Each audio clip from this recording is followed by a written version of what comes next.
Hey everyone, welcome to this explainer. Look, today we're doing something really exciting. We are moving AI out of the playground and into live, scalable production. So if you're a junior dev or maybe just stepping into platform engineering, listen up. We are mapping out the absolutely critical AI architecture components you need to master to build real-world systems. All right, here is our roadmap for today. 1. The core AI engine. 2. Context and prompt engineering. 3. Mastering RAG in production. 4. Connecting to external systems. And finally, 5. Scaling for production environments. Let's get right into it. Section 1. The core AI engine. As developers, we have got to start with the baseline. At the very foundation of all of this is the large language model, or LLM. Simply put, it's a neural network that is trained to do one thing: predict the next token of an input sequence. If you want to think of your AI application as a car, the LLM is literally just the engine block. It's the core component generating that next piece of text based on the structure of language it's learned. But how does it actually process human text? Well, the basic pipeline of how that engine processes raw text works like this. First up is tokenization, which means breaking words down into discrete parts. And it doesn't just split things by species, right? It actually understands suffixes like ing or ers to grasp ongoing actions. Second is vectorization. The model places these tokens onto a massive n-dimensional coordinate map. Words with similar semantic meanings are clustered close together as coordinate vectors. And finally, we reach the true breakthrough of modern AI, the attention mechanism. A classic example brilliantly illustrates attention. Think about the word apple. It has the exact same spelling whether you mean the fruit or the company.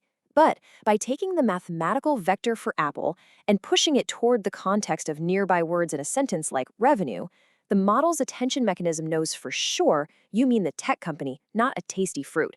It derives exact meaning from the surrounding context. Moving on to Section 2, Context and Prompt Engineering. So you're building your app. You have your engine. Now, how do we actually get it to talk the way we need it to? You essentially have two main avenues here. You can fine-tune the base model, which means permanently altering its internal neural weights through rigorous Q&A training so it intrinsically learns specific medical or financial jargon. Or you can use few-shot prompting. This is way more lightweight. You're simply passing example responses right alongside the user query during live inference time to guide the model's output format. In a real production environment, this evolves into full-blown context engineering. As you engineer this context, you have to manage state and memory. Let's say a user has a massive chat history. You obviously can't send the whole thing every single time. You will need to summarize past chats using a sliding window. Maybe you keep the last few messages raw, but summarize everything older. If you don't do this, you'll overload the LLM with massive token counts, which, let me tell you, will absolutely fry your cloud budget. All right, Section 3, Mastering RAG in Production. This is the meat of our stack. Think about this scenario for a second. If a customer connects to your API and asks about a refund, how does the server actually know what your specific company policies are? You definitely do not want to bake sensitive internal terms and conditions directly into a model's permanent training weights. Enter Retrieval-Augmented Generation, or as we all call it, RAG. This is a total game changer. In real time, your server fetches the relevant internal policy documents, augments the incoming user query by basically stabling those documents right to it, and then asks the model to generate an answer based strictly on that provided context. Honestly, in practice, the hardest part for you as a developer isn't going to be the generation step, it's going to be retrieving the right documents at scale. To actually fetch those relevant documents instantly, you're going to need a vector database. For us engineers, you can just think of a vector DB as a highly efficient black box that's designed specifically to perform similarity searches on those n-dimensional semantic coordinates we talked about earlier. Consider the real world's difference in performance here. Say a user writes, "I am upset and expect a refund." A standard keyword search might completely fail if your policy document doesn't explicitly contain the exact word upset. But vector search? It catches the actual intent. It links the emotional coordinate of upset directly to related semantic documents that might mention internal metrics like low rating or drop-off.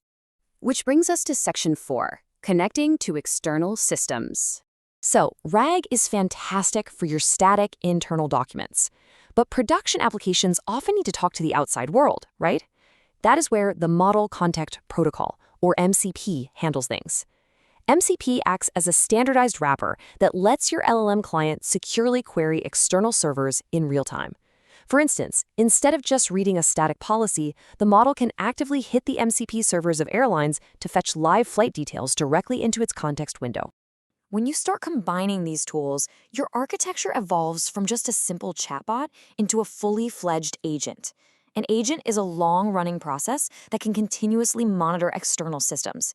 It can sit there waiting for an airline ticket price to drop and then actively perform the action of booking it for you, all automatically according to your parameters.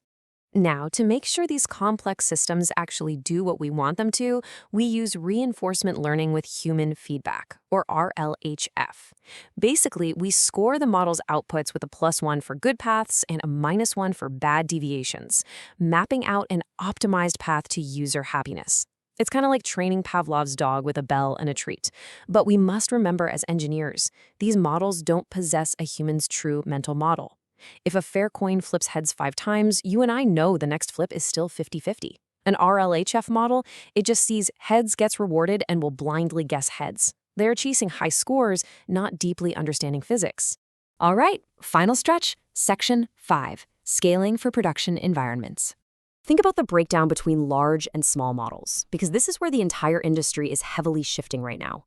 Large language models are massive. 3 to 300 billion parameters. They're great generalists, but they are incredibly expensive to host. Small language models, or SLMs, operate on just 3 to 300 million parameters.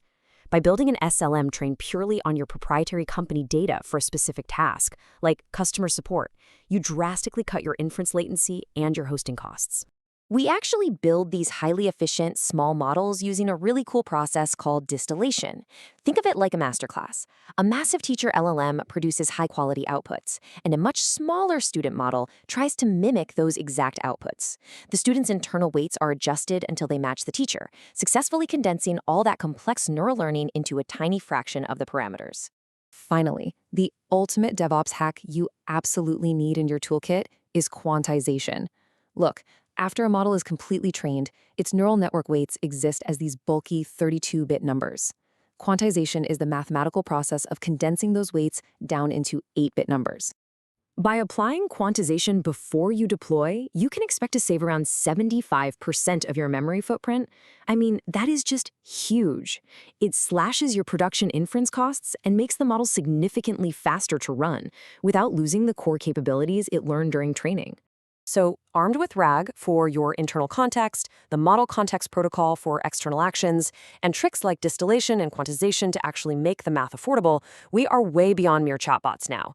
The real question to ask yourself today as a platform engineer is this: is your architecture truly ready for a future where your AI doesn't just answer questions, but actually takes autonomous action? Thanks for joining me on this explainer, everyone. I hope this helps you build faster and smarter out there.